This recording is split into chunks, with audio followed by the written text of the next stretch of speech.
Right. Well done. So, how did that feel? You were in first. Yeah, a bit daunting. Yeah. What did you think was going on there when you first would you like to summarize what you saw and what did you feel that was going on there? Obviously I saw the baby and he was sat below.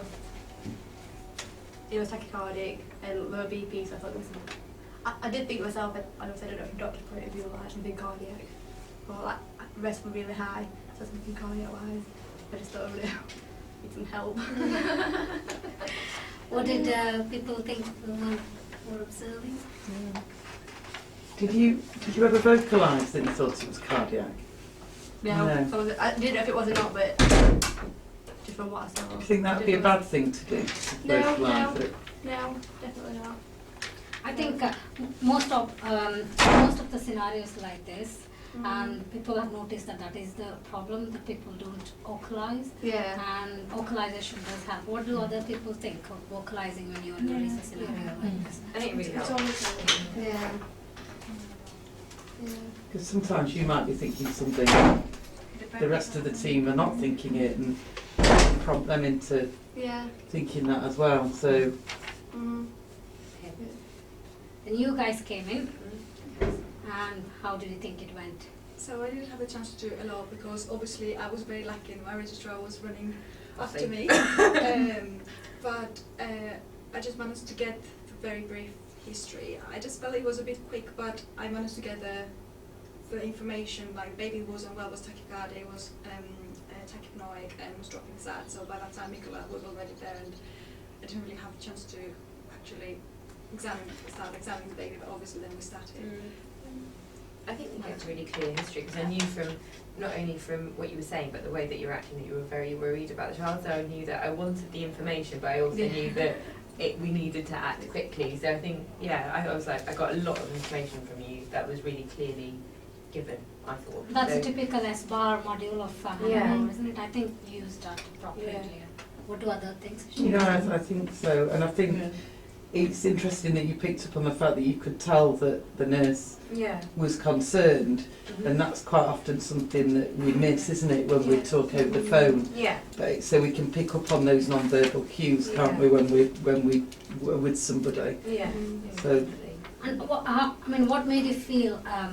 How did you feel when the nurse said, "I'm worried about this baby"? I was like, I'm worried too. Yeah. I am worried too. I totally agree. That's what doctors look out for cues, isn't it? If you say I'm really worried, then and the nurse says I'm really worried, and as a doctor, even I feel, oh my God, that must be something serious, and you just alarm stop, bell stops ringing. Yeah. And that's a good point. Saying that you're worried about the baby. Definitely. And what did you think?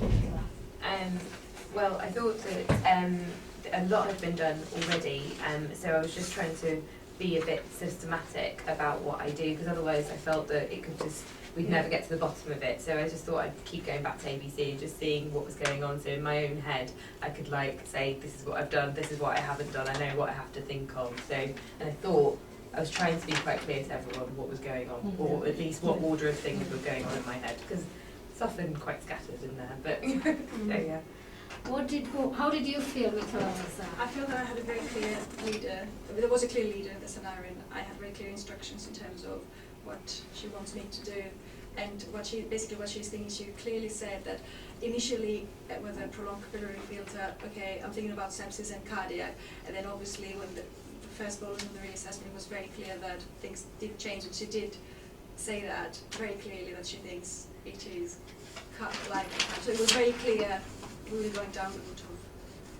And what do others think about Mikola's leadership? Yeah, she was very good. She gave good instructions. She told them as she was going along everything she was thinking about, and she was carrying the team, and she made sure that the team knew what she was doing at one point in time, and she was repeating to herself and said, okay, the baby's this, oh now I can't hear this, because she is listening, no one else is listening, she was rotating.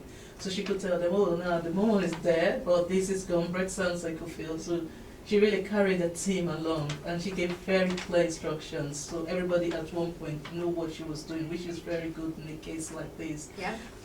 And that's what people appreciate in a scenario where everybody is stressed, a leader who stands out and gives clear instruction, just verbalizing the thoughts, the way you did, the way you did.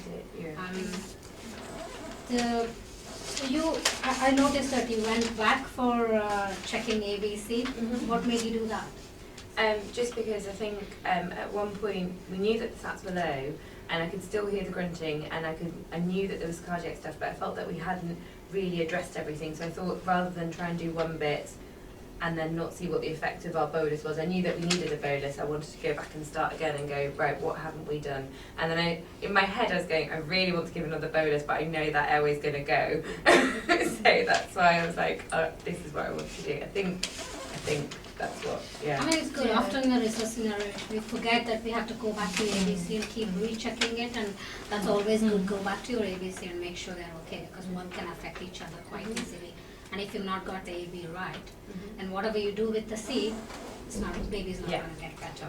And the other thing is you'd made a change, hadn't you? You'd Yeah. given some fluids, Yeah. therefore you needed to reassess whether that had been Yeah. effective or not So effective. coming back to the fluids, Lindsay kept saying that the baby's observations are deteriorating after you gave the fluid bolus. What was your thoughts then? that I've done something wrong by giving the fluids, because I was like, oh no, what's happened for me, for him or the baby to do that, which is why I was like, oh gosh, right, we need to look at re-examine basically. And in my head I was thinking, all I could think about was another situation that had happened quite recently that was quite similar, so which is why I thought I'd go back and reassess. But I wanted to make sure that we had a plan for the fluids and the antibiotics and everything, so it wasn't, I was trying to sort of put it together, I don't know if that came across, but I was trying to put it together but without forgetting the order that it was supposed to be done in. So what was your recent experience? So with the cardiac baby, so I think in my head I was going, right, so this is what it could be, and that's definitely what I'm thinking of, and I know how bad that can be, so I wanted to be sure. That's why I think that's probably why I got to Prostin a lot quicker, because of recent experiences. With this thing, I was like, She Prostin! brought the question quite quickly, even without asking for help from the consultant. You just brought it up in your mind. So just I think the beautiful thing that demonstrates is that you use the previous experience to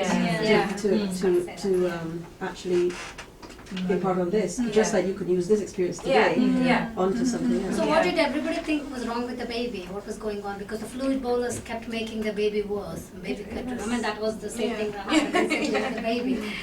I thought it was probably a cardiac problem the baby was having, so we were overloading the baby, kind of like giving So if the baby deteriorates after giving fluid bolus, probably you're dealing with something else other than the sepsis. And asking Prostin. In reality, how long would it take to write up and make up Prostin? I looked shocked by how quickly it arrived. Would you read it here? So I guess, and obviously that is something that, you know, that we can't sort of simulate fully as such. But what could you do while you were waiting for that? Is there anything else that could be done? Well, I think in terms of with that thought process, I wanted to know what the gases were like as well, and just wanted to. I think that lactate was the one that went, that's what I feel like I'm dealing with. Yes, that sepsis could still be a problem as well. I think just keeping an eye, just maintaining like airway and breathing would probably be the main thing, rather than trying to deal with that C at the moment.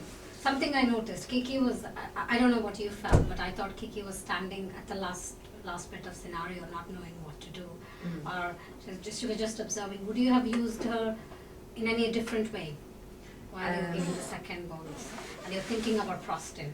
Oh gosh, I didn't realise. I could have taken a step back and let her come in and assess, and then be the person doing the assessments. But at the same time, 4072,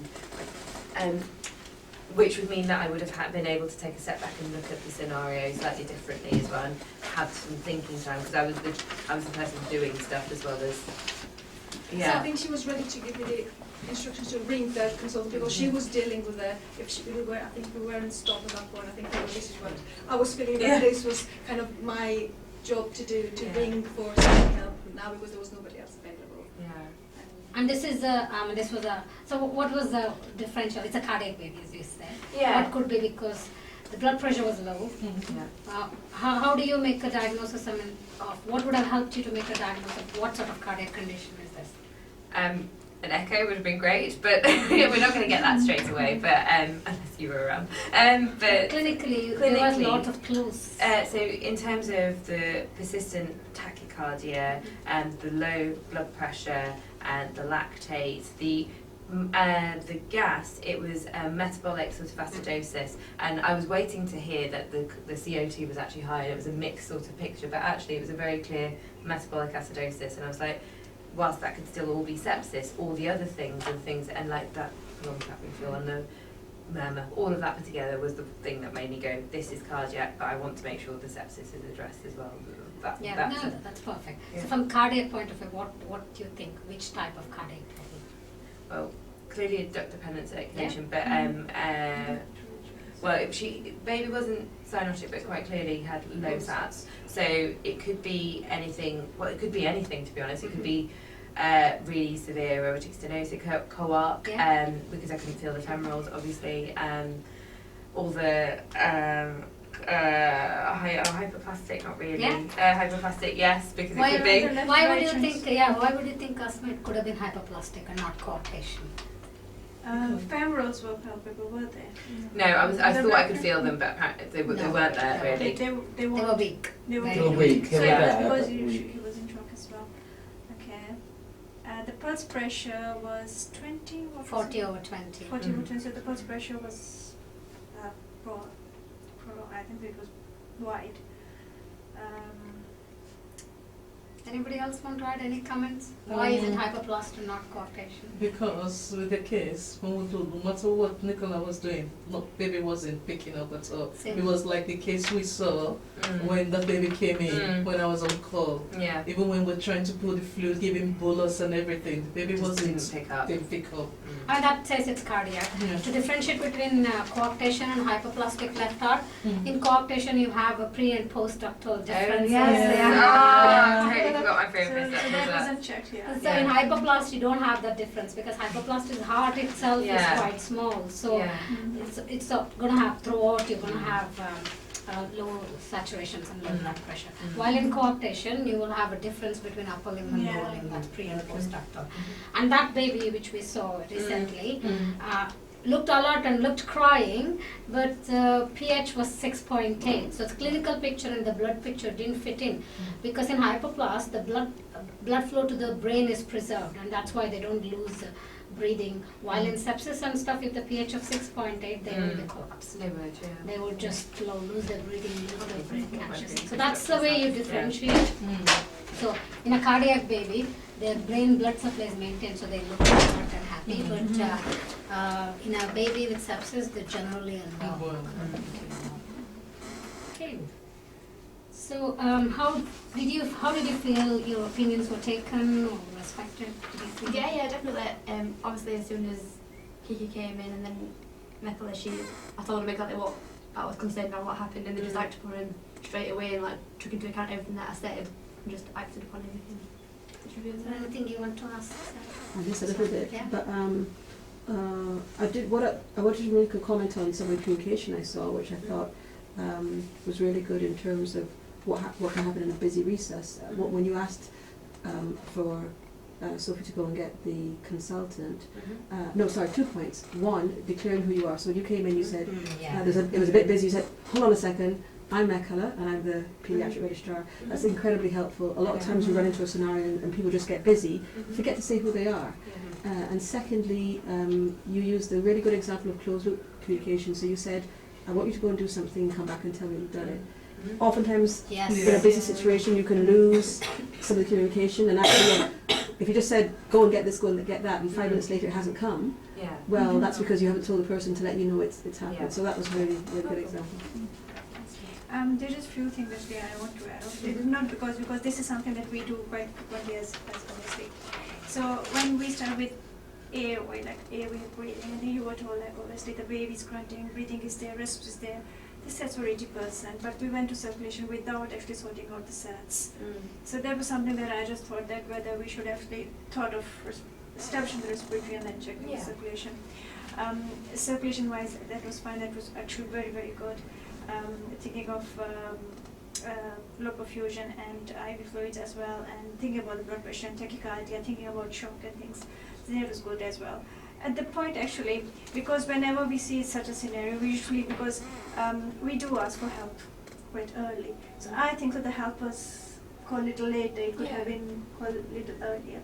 And at the point when we were giving fluids, before giving fluids, we could have actually asked someone like to quickly do a capillary sample for the blood gas.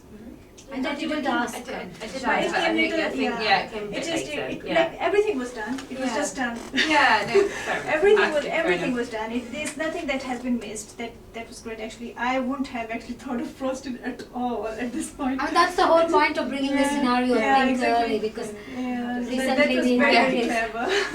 And one more thing, obviously, a child who's brought up after probably in 12 hours or 20, so there are just 3-4 things to be sort of shock. Obviously, I would actually have, because I didn't know it could be having cardiac thing, I would have actually checked into the genitalia as well, just to make sure it's not ambiguous. Oh, yeah. That's good. Sounds- yeah. Metabolic and sepsis and Yeah, cardiac yeah, and yeah. So that's- what would happen to this baby? What would you, after you call the consultant, what will happen to this baby?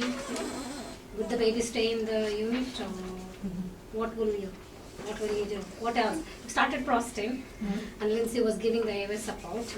What are the 2 things you think about? First, you've started prosting, probably at a higher dose. What are the side effects of prosting you're thinking about? I don't know the side effects of prostate straight Is away. there but- Apnea. Yeah. So we need an anesthetist there Yeah. before we give it. No, you give it and intubate and ventilate, but baby will Yeah. need. Yeah. Because you're not going to wait for anesthetist Yeah. before giving prostin. Prostin is your life saving. Yeah. Then what else after you intubate, ventilate? What is the one thing you have to do? Yeah.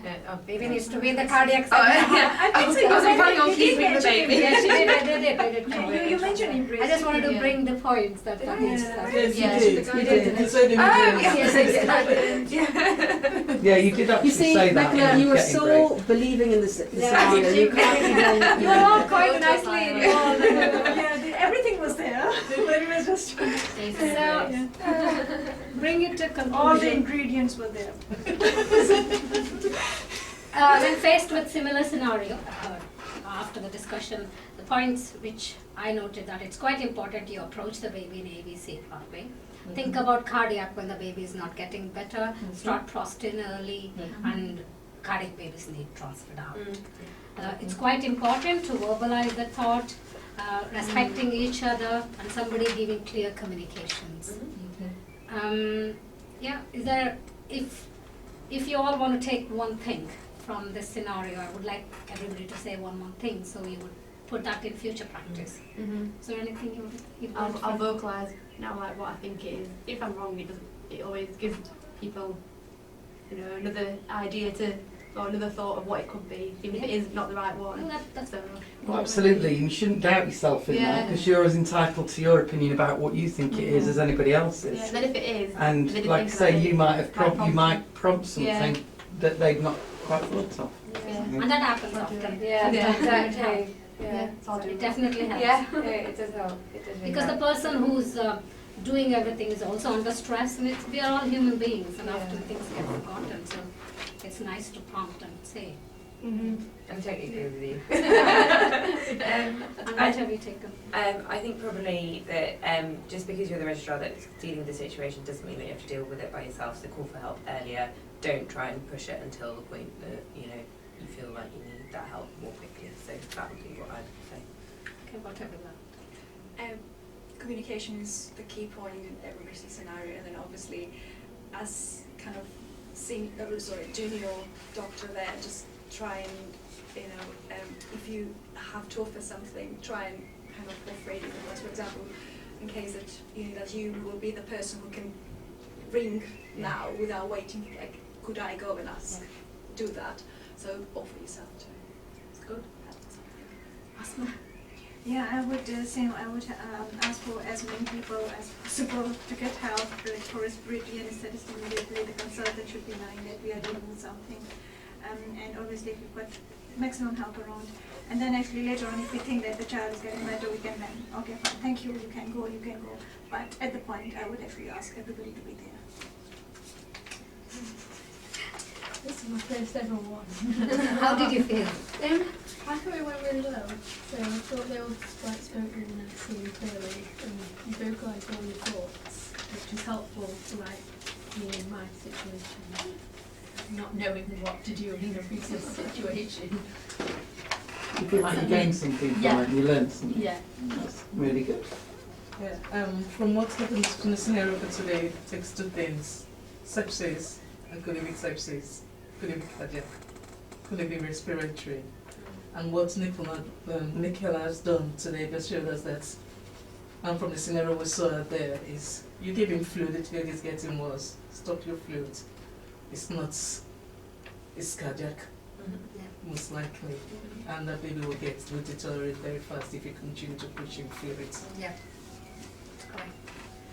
Thank you. So to take home points, the communication is very important. Think about cardiac baby if a baby doesn't respond to your treatment strategies. Thank you. Thank you very much. Very good.